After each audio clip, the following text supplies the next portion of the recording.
On the 12th of April, 1945, General George S. Patton received a communication from General Omar Bradley that contained information Patton had not been prepared for, which was itself a remarkable fact about the communication, because Patton had spent 4 years preparing himself for everything the war in Europe could produce, and had developed in those 4 years a comprehensive operational and psychological framework for processing what warfare generated and continuing to function within it.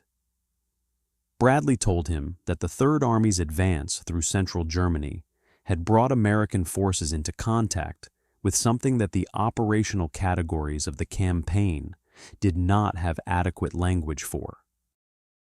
He told him that the soldiers of the 4th Armored Division had entered a place called Ohrdruf, which was a subcamp of the Buchenwald concentration camp system, and that what they had found there required Patton to see it directly before any further decisions were made about how to proceed.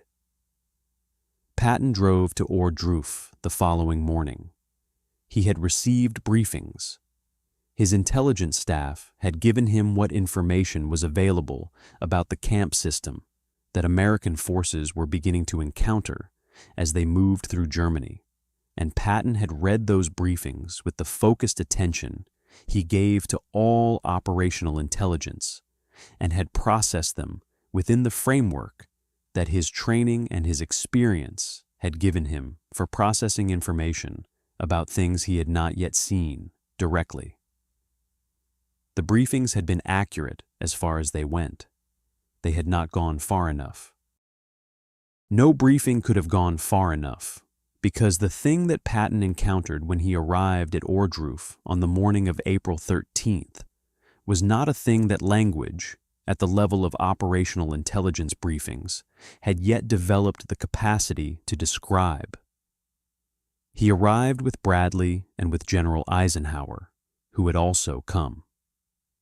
The 3 most senior American commanders in the European theater drove to a place in the German countryside and walked through a gate and encountered something that none of them had the framework to process in the way that commanders process operational information, something that required a different kind of processing entirely, slower and more fundamental and more permanent. What they saw at Ohrdruf was the evidence of a system. It was not the evidence of a battle or a military operation, or even of the particular brutality that wars between armies produced. It was the evidence of something that had been constructed deliberately and maintained systematically and operated according to an organizational logic that had been developed and refined over years for the specific purpose of doing what Patton was now walking through the evidence of. There were bodies.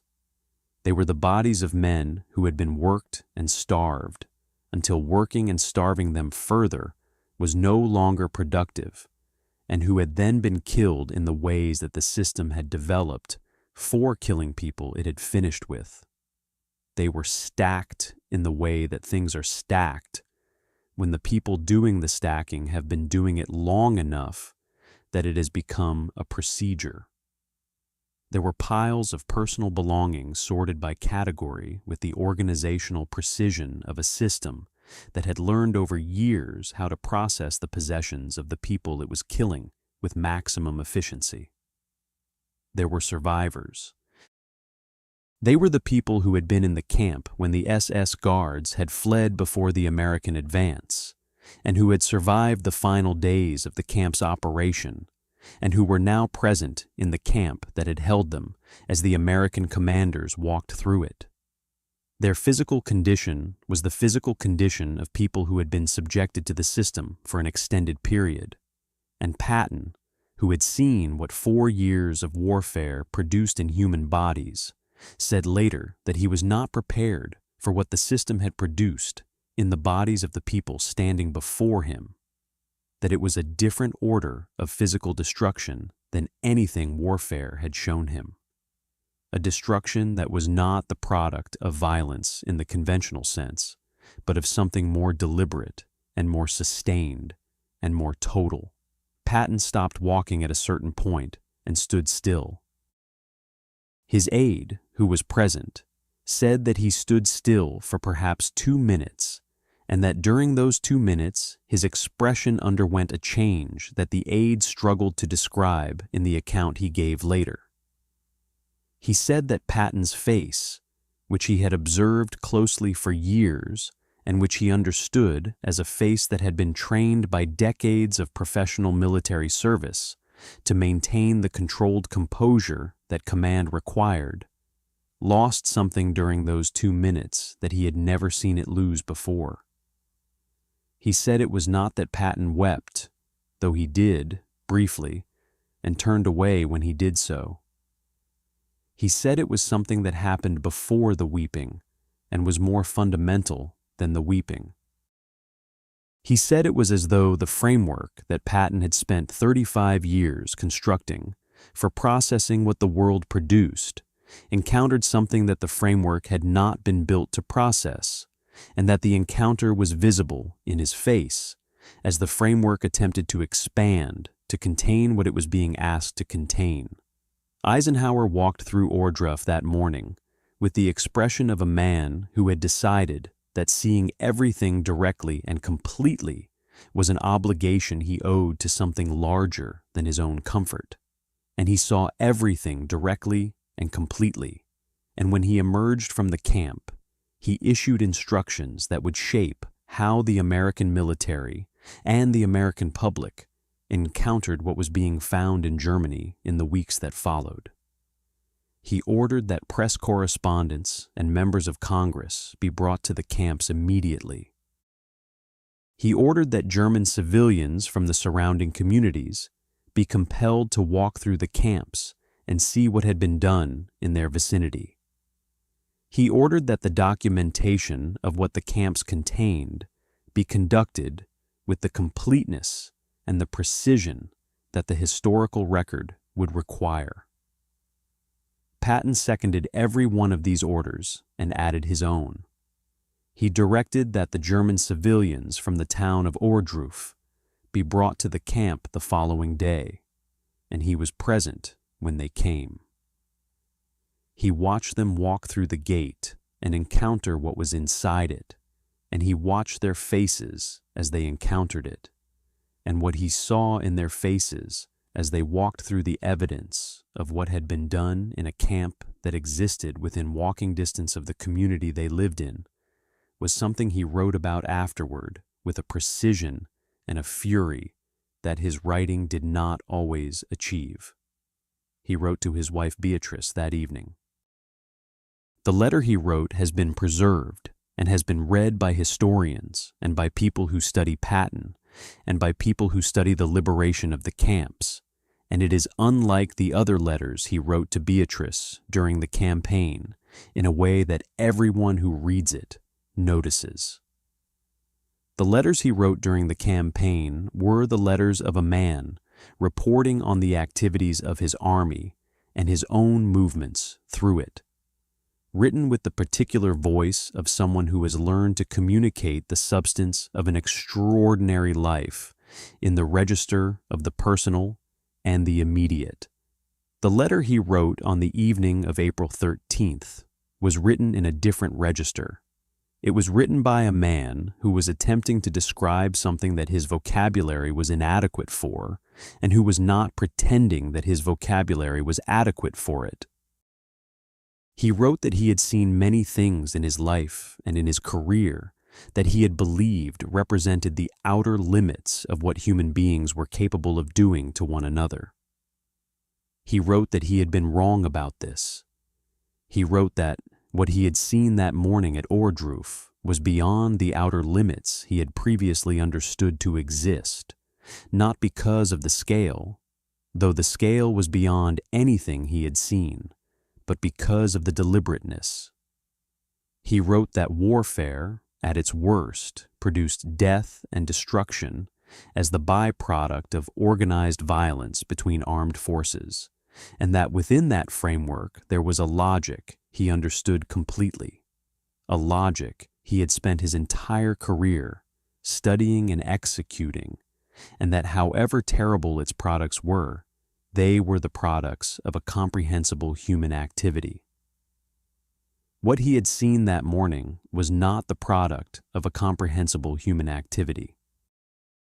It was the product of a decision that had been made at the highest levels of a government and an ideology to apply the organizational capacity of a modern industrial state to the systematic destruction of human beings as a deliberate policy objective, and the difference between that and anything he had previously encountered was not a difference of degree, but a difference of kind. He wrote that he had commanded men in battle for 4 years, and that he had asked those men to do things that cost them their lives, and had carried the weight of those deaths as the specific and personal weight that command required him to carry. He wrote that the people he had seen at Ohrdruf that morning had not been asked to sacrifice anything. They had simply been taken and processed and destroyed by a system that had been built for that purpose. And the absence of any military logic or necessity in what had been done to them was the thing that his framework could not contain, that kept breaking through the framework every time he thought he had processed it sufficiently to continue functioning. He did not sleep that night. His aide noted in his own record that the lights in Patton's quarters remained on until well past 3 a.m, and that when Patton emerged the following day, he had the specific appearance of a man who had spent the night in a kind of mental labor that sleep would have interrupted, and that he had chosen not to interrupt. He went back. This is the detail that the people who knew Patton best said told them the most about what Ohrdruf had done to him. He went back to the camp on the 14th, and again on the 15th. He went not as a commander conducting an inspection, but as a man who had decided that looking away was not available to him as an option, that whatever the cost of seeing it completely was, the cost of not seeing it completely was higher, and that he was going to pay the cost of seeing it completely, regardless of what it produced in him. On the 15th, he spoke to a survivor. The survivor was a man who had been in the camp system for 3 years, moved between multiple camps as the system had processed him according to its organizational logic, and who had survived through a combination of the specific skills he possessed that had made him useful to the system and the particular form of endurance that the system's survivors had developed. And that was unlike any form of endurance Patton had previously encountered, because it was not the endurance of a soldier pushing through exhaustion and pain toward an objective, but something quieter and more fundamental. The endurance of a person who had reduced themselves to the minimum required to continue existing, and had maintained that minimum through conditions that Patton's 4 years of warfare had not prepared him to imagine. Patton sat with this man for 40 minutes. He sat with him through an interpreter, and he asked questions, and he listened to the answers with the focused attention that the man's account required, and that Patton gave it completely. He asked about the system, how it had operated, what its organizational logic had been, how the decisions about who lived and who died had been made, and by whom, and according to what criteria. He asked these questions not as an intelligence officer collecting operational data, but as a man who had decided that understanding what had been done here as completely as possible was an obligation he owed to the man sitting across from him, and to everyone the system had processed, and to his own understanding of what the war he had been fighting for 4 years had actually been about. The survivor answered every question. He answered with the precision of a man who had gone over every detail of his experience in his memory so many times that the details had achieved a kind of crystalline clarity, and who understood that the American general sitting across from him was listening with the kind of attention that made accurate testimony possible, and that accurate testimony was what the moment required. At the end of the 40 minutes, Patton asked one more question. He asked the survivor what he wanted the world to know. He said that he was going to do everything in his power to make sure that what had happened here was documented and recorded and preserved, and that the people responsible were held accountable for it. And he asked what the survivor wanted the world to know that documentation and accountability alone could not convey. The survivor was quiet for a moment. Then he said that he wanted the world to know that the people who had been taken by the system had been people. He said this simply and without elaboration. He said that the system had been designed to make it possible to do what it did by first making the people it was going to do it to into something other than people in the minds of the people operating the system, and that the most important thing the world could know was that this had been a lie, that the people the system had taken and processed and destroyed had been people in every sense that the word contained, with the full interior lives and the full human weight that the word contained, and that remembering this was not a courtesy to the dead, but a necessity for the living, because the capacity to do what the system had done existed in human beings, and the only protection against it was the absolute refusal to accept the prior step, the step that made the people into something other than people. Patton did not speak for a moment after this. Then he said that he understood and that he was going to carry what the survivor had told him, and that he was going to make sure other people carried it too. He stood up and he shook the survivor's hand. His aide said that the handshake lasted longer than handshakes normally lasted, and that both men seemed to understand that what was being communicated in it could not be communicated any other way. Patton left the camp on the afternoon of the 15th and drove back to 3rd Army headquarters and went directly to his desk and wrote for 2 hours. He wrote the orders for the documentation effort he was directing. He wrote the communications to Eisenhower's headquarters about the press and congressional visits he was coordinating. He wrote the operational directives for his commanders about how the camps their units were encountering were to be handled and documented, and what the obligations of American soldiers in those situations were. And then he wrote one more thing. He wrote a single paragraph in his personal journal that was not operational and not directive and not addressed to anyone. He wrote that he had spent his entire career studying war and preparing for war and executing war, and that he had believed he understood what war was and what it was for and what it cost and what it produced. He wrote that Ohrdruf had shown him something about what the war was, for that he had not previously understood with the completeness that he understood it now. He wrote that the war was not being fought to defeat an army or to redraw the borders of Europe or to settle the strategic questions that had been accumulating since 1919. He wrote that the war was being fought to destroy a system that had looked at human beings and decided that some of them were not human beings, and had then acted on that decision with the full organizational and industrial capacity of a modern state.